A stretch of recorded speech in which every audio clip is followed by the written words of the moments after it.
Hey, what's going on? I'm Matt O'Leary back with another video, and today I'll be talking about how the Jets could make the playoffs in 2021 and what has to go right for that to happen. Before we get started, just wanted to mention you can follow me on social media at Matt O'Leary NY. If you haven't already, please make sure to check out the Just Jets podcast, wherever it is that you get your podcast episodes. Also, don't forget, I'm doing the giveaway, Zach Wilson jersey, 2 packages from Manscaped, all being given away when this channel reaches 10,000 subscribers. We're getting there. We're almost at 9.8, so a little over 200 more to go. It's exciting time, so make sure to subscribe to both and enter to win either one of those packages. Playoffs. How could I be talking about the playoffs when the New York Jets were 2-14 last year?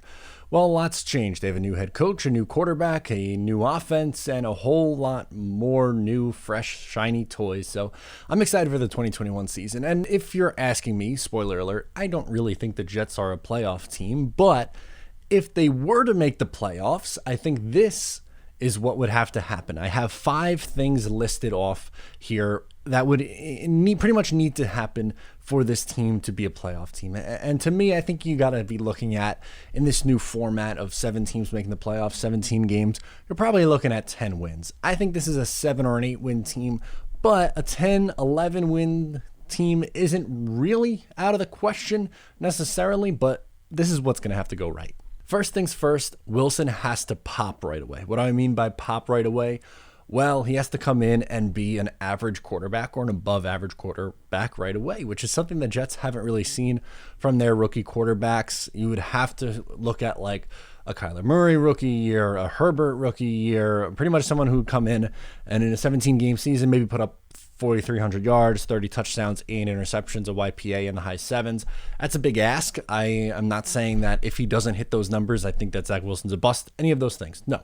But if you're trying to make the playoffs and if you need to be a 10-win team, well, having your rookie quarterback come in and be very, very good, like a rookie of the year candidate and like a above average starting quarterback, then you're probably on your way to being a good team. So I think the first step is getting Wilson in here and performing at a high level. That would probably be a pretty good sign in terms of getting this thing going in the right direction, at least in the short term in 2021, and obviously long term too. But more realistically, I'm just looking for development out of Zach Wilson this year and progression. If he comes in and pops right away, good. I'm all for it, though. Number 2 is the young cornerbacks stepping up and probably playing above their head. I mean, look at this cornerback room. Bryce Hall, Bless Austin, Javelin Guidry, Isaiah Dunn, Michael Carter II. Those are probably the main guys. Lamar Jackson, undrafted free agent. With Hall, he's the one that I'm probably most excited about, and I think he could be a solid starting outside corner.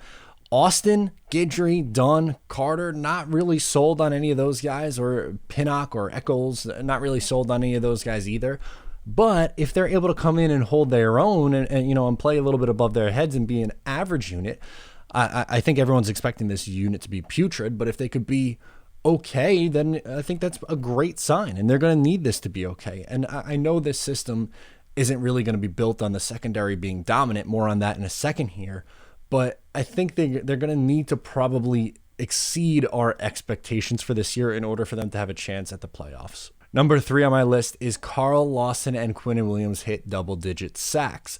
And why those two? Well, more specifically, they are the most important pass rushers on this Jets team. Lawson, you paid big bucks to. Quinnen Williams is a 3rd overall pick. Both guys seem like ascending young players. If these two come in and are dominant, that would be huge for this Jets team because, as I just mentioned, this defense isn't going to be built on the secondary. It's about getting after the pass rusher, after the quarterback with your pass rush, and those two are going to be playing a ton of snaps, and they have a chance to do something that the Jets haven't had in a long time, a legitimate pass rushing duo. I mean, it's been a while. They've had a couple of nice seasons from pass rushers, but Lawson on the edge, Quinnen up the middle. It's going to create sacks for Vinny Curry and John Franklin Myers and Sheldon Rankins and all these other guys. It's going to be an exciting unit, but more specifically, if those two hit double digits, you're probably in good shape on the defense. Number 4, have a winning record in the division. The New York Jets haven't done this since 2010. The last time they were good was 2015, and they had a 3-3 record. So it's been a very long time. So let's call it 4-2. Wherever those 4 wins come from, they come from. You pick, doesn't matter to me. You essentially have to find 6 wins out of your remaining 11 games, right? To get to 17. Yeah, this math is going to drive me nuts for a while here. So 6 wins between the Panthers, Broncos, Titans, Falcons, Bengals, Colts, Texans, Eagles, Saints, Jags, and Bucks. I think you could find 6 wins there. Yeah, I think you could find 6 wins there. So that'll bring you to 10-7. But having a winning record really and playing well in the division is where it starts. The Jets haven't done that in a long time. They've been getting beaten up on in the division for a long time. That's going to have to change if they want to be the playoff team in 2021. And last but not least, they got to stay healthy. I mean, look at these Jets teams over the last few years. Riddled by injuries. Didn't have a ton of depth. Granted, they do have more depth now at some positions, but can't lose a quarterback. Can't lose in the secondary or at tight end. I mean, just look at the last few years. Darnold, starting quarterback in 2020, missed time. 2019, mono, missed time. 2018, rookie, missed time with an injury. Josh McCown, starting quarterback in 2017, missed time with an injury. 2016, Ryan Fitzpatrick, starter, stunk, put in Geno Smith. He got hurt, back to Ryan Fitzpatrick. Like, they haven't had a quarterback come in and play a full season since, 2015, right? With Ryan Fitzpatrick?